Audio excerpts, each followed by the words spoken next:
"Oh, little bunny," Alice exclaimed, a wide smile breaking across her face.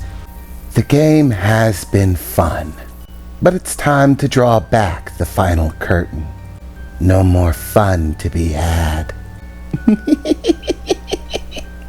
She said as she began to laugh, a terrifying little giggle that seemed to echo through the room as she raised her hand, slamming it down to the floor.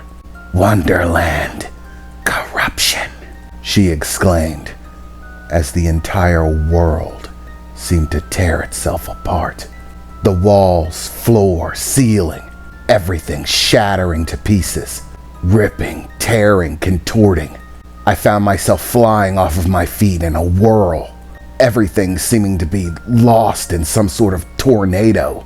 The walls ripping themselves apart, pieces of wood, marble, stone, pictures, everything flying around in a mad scramble in every direction as I felt myself hurtled into it, completely losing track of everything.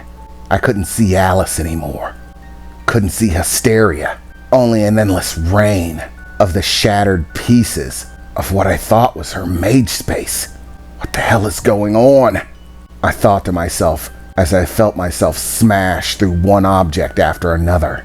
Without my armor on, the pain was, well, extraordinary.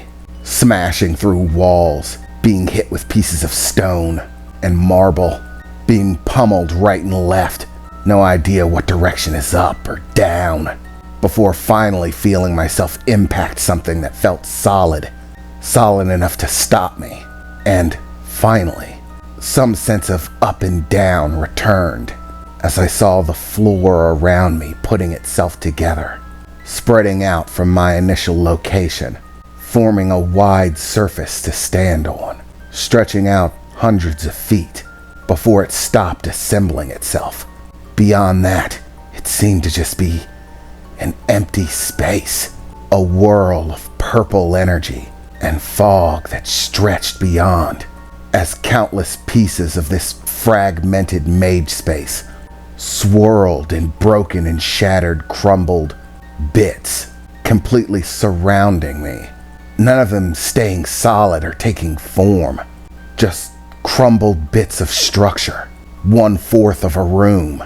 Here, a 1/4 of a room there, a set of stairs leading to nothing but a drop-off, and countless other variations, all simply floating around the space that I stood in. That bright moon still hanging above, as purple whirls of energy streaked between all of it. And still I could hear Alice's little giggle, bouncing off of everything. She laughed as her form began to apparate, slowly in a whirl of purple energy and white fog. She coalesced in the space along with me, as she stood a few dozen feet away from me. Behind me I heard a massive shattering sound, an impact, as landing on her feet, larger than ever and seeming very, very angry, was Hysteria, blade in hand, dripping blood, as she loomed over me from behind. "The game's over, little bunny.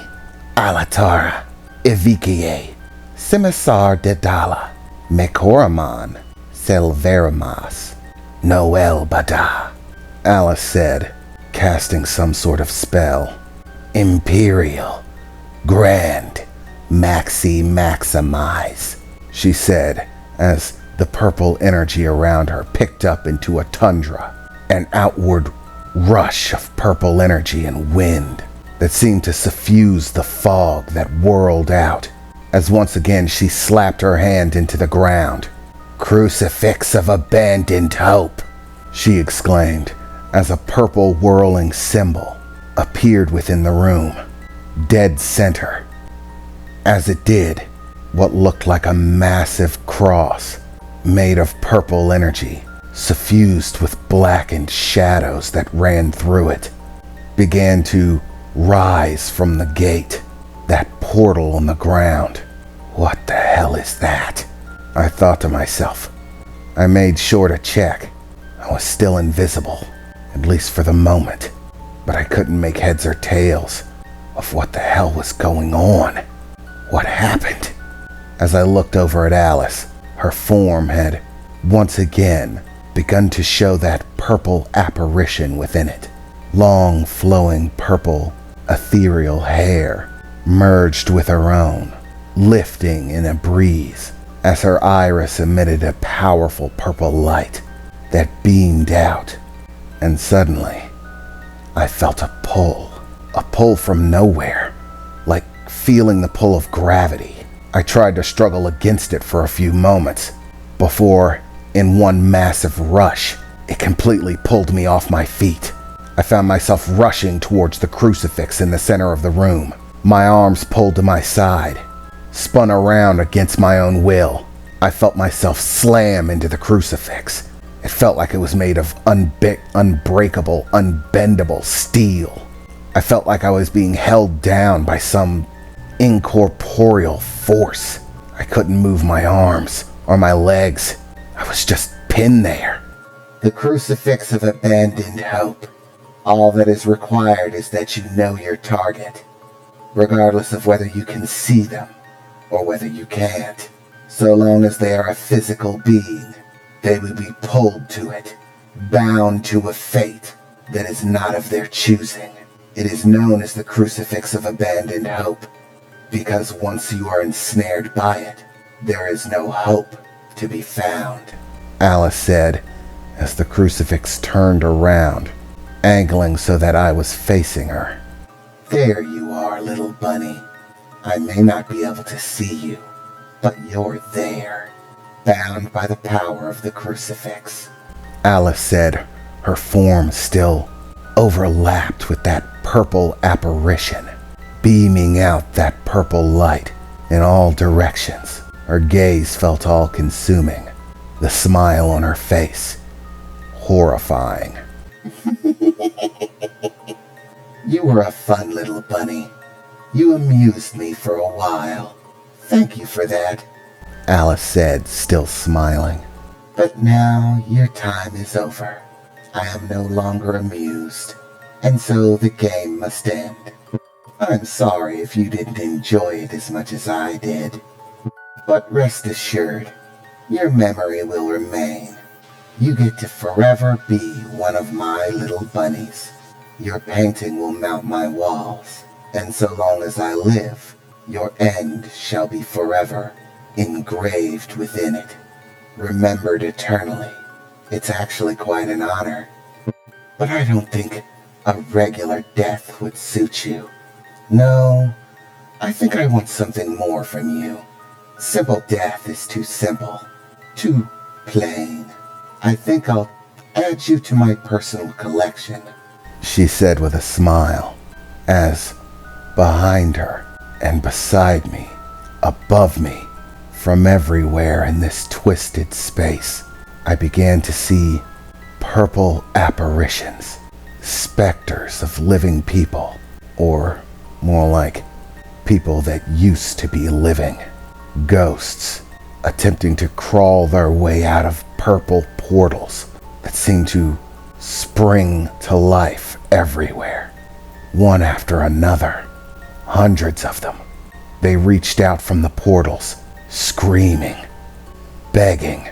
I could hear their voices, screaming for freedom, screaming for it to just end, screaming, no, let me go, set me free, kill me, and countless arrays of other things, shouts of vengeance, of hatred, of despair, hundreds of them.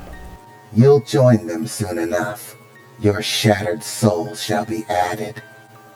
So, in a special sort of way, you'll become part of me. You'll never truly die, but then again, you'll never truly be alive again either. Your soul unable to re-enter the cycle, bound to me for all eternity, or for however long I exist. Your soul tucked away within mine, imprisoned, and so too a fragment of your strength shall be mine forever, she said, a sickening smile on her face as she rose from her feet, lifting into the air, still glowing with that purple energy, that specter that dwelled within her. As she rose, dozens of feet above the ground, hovering in the air, the purple specter suddenly grew massive, overwhelming in size, with her at the center of it. Its eyes gazed down at me with a smile as its arm began to reach out in my direction. Long, dainty fingers, affixed with razor-point fingernails, ebbing in my direction, their spectral form beginning to clutch around me. I tried to struggle, to break free, to tear myself away from it, but it was all for naught. I couldn't move, not an inch, and as those long purple fingers wrapped around me, I suddenly felt a sensation of cold, colder than ice, darker than black, as I felt it pull at me.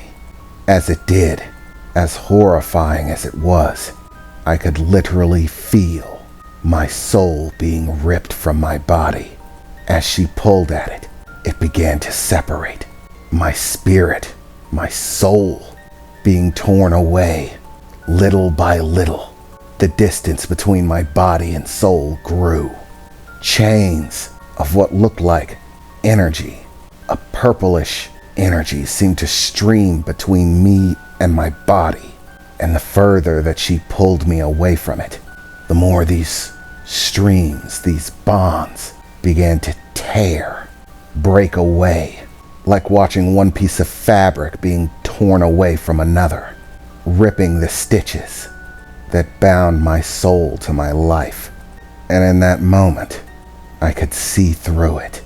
I could see the giant specter smiling warmly at me, and beyond its gaze, towards the center of its form, Alice, aloft in the air, smiling through the specter as well, joyous about adding another piece to her collection. "Enora Die!" I heard a voice exclaim as a bright flash of light erupted between me and the giant specter, suddenly forcing the specter back as it released me, my soul snapping back into my body as if it were pulled by rubber bands. Once again, feeling the safe warmth of my own life, and ending what, quite personally, was the most terrifying experience of my life, as I gasped for breath, and a bright light seemed to fade from between me and the specter. "What in the—" Alice exclaimed as she looked to the side, to see 3 individuals standing there. "Oh, we made it in time." "Yes, only just in time, though." "Ugh, what am I saying? I wouldn't have cared," Sylvia said, as it looked like Rebecca was about to have a heart attack. Meanwhile, Victor, behind them, simply grit his teeth staring at Alice, afloat there in the air, surrounded by that giant purple specter.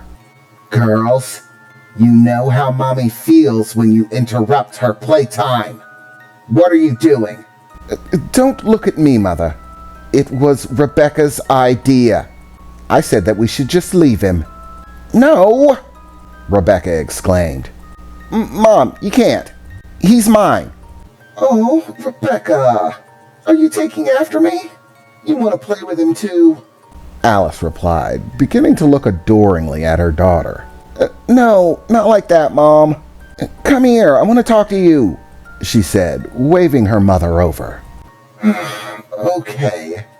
Now, Bunny, you stay there until I'm done," Alice said, as the specter seemed to dissipate. Alice floated gently over to her daughter. "Now, what's the meaning of this? Why did you interrupt my playtime?" "Well, Mom," Rebecca replied, as she leaned into her mother, whispering into her ear a bit. "No! Really? You're telling the truth. You wouldn't lie to your mother now, would you?" Alice said, looking sternly at Rebecca. No, of course not. I'm telling you, Mom, it's him. Ugh, thank goodness you came. I almost added him to my collection. There would have been no going back after that. Oh, but I'm so happy. Come, give your mother a hug, Alice exclaimed as she opened her arms wide, accepting a loving hug from her daughter, Rebecca. Come now, Mother, you don't really believe her. Sylvia, you know the Destiny site doesn't lie. I mean, really, where would you be if I hadn't trusted my Destiny site? You'd be some completely different person. Or still some unhappy, single, eternally alone teacher without the one person that you love most in the world. That's where you'd be. Trust your Destiny site. What has your mother always told you? Yes, Mother, Sylvia replied, crossing her arms a bit. Trust me, you'll find yours one day too, she said, reaching an arm over and hugging Sylvia. Yes, Mother, Sylvia said, begrudgingly accepting the hug. It's a shame, though. He was actually quite impressive. I was looking forward to adding him to my collection, seeing what was whirling around in that head of his. But I suppose this is better, she said as she looked back in my direction. And suddenly, the crucifix that I was on seemed to dissipate, disappearing into nothing, as did its effects, as I dropped to the ground and the seal beneath me disappeared. And I breathed a very deep sigh of relief. Holy crap, that was freaking close. I really hope there wasn't any permanent damage from that, I said, beginning to look myself over and realizing that I was still invisible. Oh man, and I disassembled my armor too. Shit. I guess it's back to the basic faceplate for me, I said as I moved the liquid metal around my head, forming a helmet. I don't know where the rest of it is, but this'll have to do for now. As I stood up and looked back to the group. Hi, Heavy Metal. I bet you're glad to see me, Rebecca exclaimed as she waved fondly in my direction. To be honest, she was right. I was very happy to see her. If she had arrived a few seconds later, I would not be here.